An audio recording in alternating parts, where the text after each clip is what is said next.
बिस्मिल्लाहिर्रहमानिर्रहीम, अस्सलाम वालेकुम डियर व्यूवर्स। आज हम लोग बहुत इंपॉर्टेंट एक डिस्कशन करने जा रहे हैं। आप सबको सिकंदर शिरवानी की तरफ से मोहब्बतों भरा सलाम। और आज हमारा डिस्कशन जो है वो दोबारा से इंसानी सेहत के हवाले से हो रहा है। आप सब जानते हैं कि medical microbiology association of Pakistan बड़ी डेडिकेटेड है ह्यूमन हेल्थ के हवाले से। और ये कंसर्न्स हमारा ना सिर्फ ये रहता है कि इन्फेक्शन कैसे हमारी सोसाइटी में फैल रहा है और इन्फेक्शन के ज़रिए किस तरह हम सद्देबाप कर सकते हैं, बल्कि कुछ ऐसी चीज़ें भी हैं, कुछ केमिकल्स भी हैं, कुछ डाइज भी हैं, कुछ कलर्स भी हैं जो हमारे माशरे के में खाने पकाने का चीज़ों का हिस्सा बन चुके हैं। लेकिन हम इस बात से नाआशना हैं कि ये जो खाने पकाने की चीज़ें हैं जो हम इस्तेमाल करने जा रहे हैं, ख़ास तौर पे मेरा कंसर्न है उन तमाम कलर्स के ऊपर जिन्हें देखकर हमारी दिलचस्पी तो यकीनन बढ़ सकती है और हम बड़े खुश भी होते हैं। और ख़ास तौर पे हमारे छोटे बच्चे जो कि नावाकिफ़ हैं कि ये कलर्स, और हमारी वो माएँ घरेलू जो घर में मौजूद हैं और जो इस बात से नाआशना है कि ये कलर्स कितने हद तक इंसानी सेहत के लिए नुकसानदेह हो सकते हैं। तो इस बात पे गुफ्तगू करने के लिए आज मैं अपने बहुत अच्छे साथी दोस्त, बहुत पुरानी रफाकत हमारी, doctor Ghufran Saeed, department of food sciences, Karachi University में मौजूद हैं। तो डॉक्टर साहब इस हवाले से कई सालों से मैं देख रहा हूँ काम भी करते हैं। डॉक्टर साहब मीडिया के अंदर भी अवेयरनेस इस हवाले से क्रिएट करते हैं। इसके अलावा जो है वो लिखने लिखाने का अमल भी जो है डॉक्टर साहब का जारी रहता है, रसाइल के ज़रिए, अखबारात के ज़रिए, ताकि आम फहम ज़बान में हम लोगों तक रसाई करके आपको इस बारे में बता सकें कि जनाब ये चीज़ें कितनी नुकसानदेह हैं। अस्सलाम वालेकुम डॉक्टर साहब, कैसे हैं आप? ठीक हैं। आज हम आपके डिपार्टमेंट में मौजूद हैं। माशाल्लाह से आपके क्रेडेंशियल्स चीज़ें हम पढ़ते रहते हैं।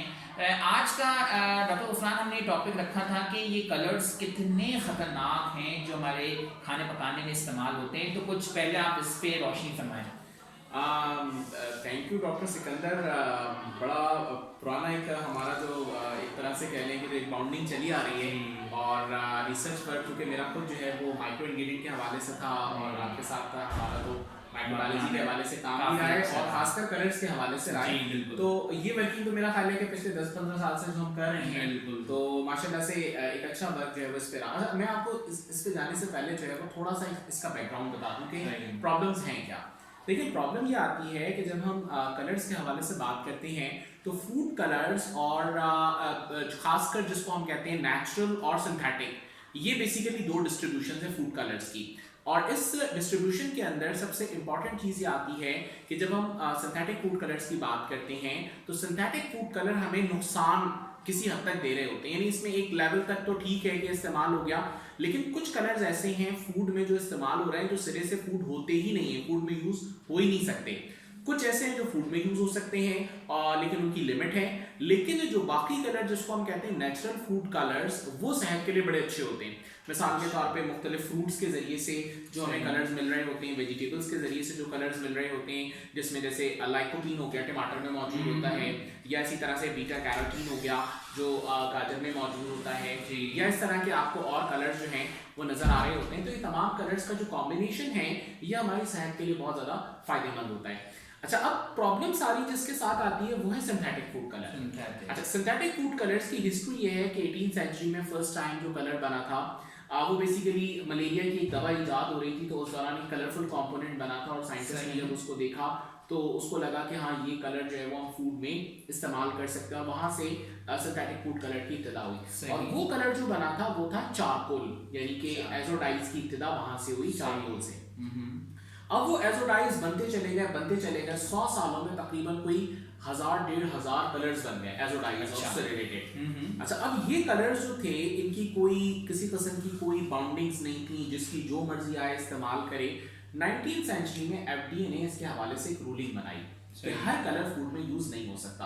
उसकी वजह ये थी कि इन कलर्स के जरिए से मुख्तलिफ किस्म की प्रॉब्लम्स बॉडी में आना शुरू हुई, ह्यूमन बॉडी में, और स्पेशली जो सबसे बड़ी प्रॉब्लम थी वो थी कैंसर।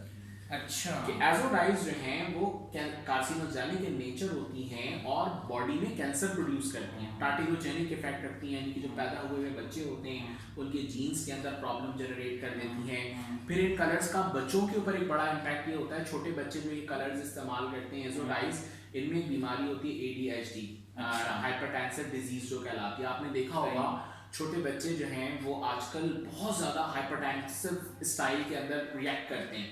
मसलन वो किसी चीज़ पे फैल जाएंगे, लेट जाएंगे, रोना शुरू कर देंगे। और सभी आपने बड़ा अहम तरफ इशारा किया है कि ये हमारे डाइज जो हैं वो हमें कैंसर की तरफ लेके जा रही हैं। और जैसा आप जानते हैं कि फरवरी का मंथ जो है वो हर साल में कैंसर के लिए डेडिकेट होता है। Medical microbiology association of Pakistan भी मुख्तलिफ इसमें प्रोग्राम्स करवा रही है। और डॉक्टर साहब का ये पॉइंट बड़ा अहम है कि ये टॉक्सिसिटी आपके जिस्म में करेगा और फिर आखिर चलकर आपको जो है वो कैंसर की तरफ लेके जाएगा। और एक तरफ और इशारा दिलवाया गया कि जो है ये हाइपरटेंशन, और ये हकीकत बात है कि हम घरों में देखते हैं कि बच्चे बड़े एग्रेसिव होने लग गए हैं आजकल, जवाब दे रहे हैं और बड़े हाइपर रिएक्टिव होने लग गए हैं। तो इसमें भी कुछ हद तक इन कलर्स का जो है वो किरदार हो सकता है। डॉक्टर साहब ये मैं पूछना चाह रहा था कि हुकूमती सतह पर इस हवाले से पाकिस्तान में कुछ रूल्स एंड रेगुलेशंस मौजूद हैं कि इनकी जांच पड़ताल की जाएगी, ये कलर डाले गए हैं या नहीं डाले गए, या इनके खिलाफ कोई पनिशमेंट और एक्शन लिया जाए रेगुलेशन के हवाले से? देखें, ये जब से 18 अमेंडमेंट आई है तो उसके बाद तो फूड का जो सेक्टर है वो प्रोविंशियल हो चुका है। अच्छा। तो तकरीबन तमाम ही जितनी अथॉरिटीज़ हैं, तमाम सूबों ने अपनी अपनी बनाई है। Punjab food authority, Sindh food authority, के फूड अथॉरिटी। इन अथॉरिटीज़ का मकसद ये है कि रोज़मर्रा के जो फूड आइटम, खाने पीने की चीज़ें जो बिक रही हैं उसके अंदर अगर कोई हिजार्डियस चीज़ है तो उसकी फौरी तौर पे ना सिर्फ टेस्टिंग करवाई जाए बल्कि उसको मार्केट से अपलिफ्ट भी किया जाए। अच्छा, फूड का मामला ऐसा है क्योंकि डलता बहुत थोड़ी मिकदार में, लेकिन बहरहाल जितनी मिकदार में भी डलता है इसकी टॉक्सिसिटी लेवल भी उसी हिसाब से मेंटेन करती है। इस वक्त दुनिया भर में ये समझ लें कि एफडीए ने कुल मिला के 7 या 8 कलर ऐसे हैं फूड के जिनको अलाउ किया है। सही। और यूरोपियन यूनियन जो ईयू फूड कलर्स कहलाते हैं उनकी तादाद 17 है। अच्छा। तो सिंथेटिक फूड कलर्स में सिर्फ आप मैक्सिमम लगाएं तो 17 फूड कलर से ज्यादा आप इस्तेमाल नहीं कर सकते एफडीए की तरफ से, एफडीए और ईयू की तरफ से। अब प्रॉब्लम तमाम ममालिक पे लागू होता है। तमाम ममालिक पे लागू होता है। हाँ। अब हमारे यहाँ प्रॉब्लम सारी ये आती है कि हमारे यहाँ इन चीज़ों की गिरफ्त करने के लिए अथॉरिटीज उस अंदाज में काम नहीं कर रही जो होना चाहिए, और उसका प्रॉब्लम हमारे की सूरत में सामने आ रहा है। अब आप देखें, जब कोई खाना बना रहा होता है तो उस दौरान जर्दे का कलर बेसिकली नेचुरल होता है। बिल्कुल। हमारे यहाँ आप जाएं 5 रुपए का जर्दे का रंग इतना सारा आ जाता है। नेचुरल कलर कभी भी चमचे भर भर के नहीं आते 5-7 रुपए में। बहुत अहम चीज की। और नॉर्मली ये जो कलर बिकते हैं मार्केट के अंदर, क्योंकि इसकी कोई बैच ट्रेसेबिलिटी कोई चीज़ नहीं होती, एक्सपायरी नहीं होती, तो उमूमी तौर पे ये जो कलर्स होते हैं या तो ये एजोडाइज होती हैं या ये वो वाली डाइज होती हैं जो कपड़ों को रंगने के लिए इस्तेमाल होती हैं या फ्लोर पॉलिशिंग के लिए इस्तेमाल होती हैं, जिसमें जैसे मिर्चों में जो कॉमनली अडल्ट्रेंट लाल रंग देने के लिए इस्तेमाल होता है, ये कहलाता है सूडान 1 और सूडान 4, डेडली कार्सिनोजेनिक। और इसकी पहचान ये है कि आप उसको पानी में डालें तो डिजॉल्व नहीं होगी, और अगर आप उस मिर्च को तेल में, हल्के से तेल में डाल के छोड़ें, पूरा तेल जो है लाल रंग का हो जाएगा।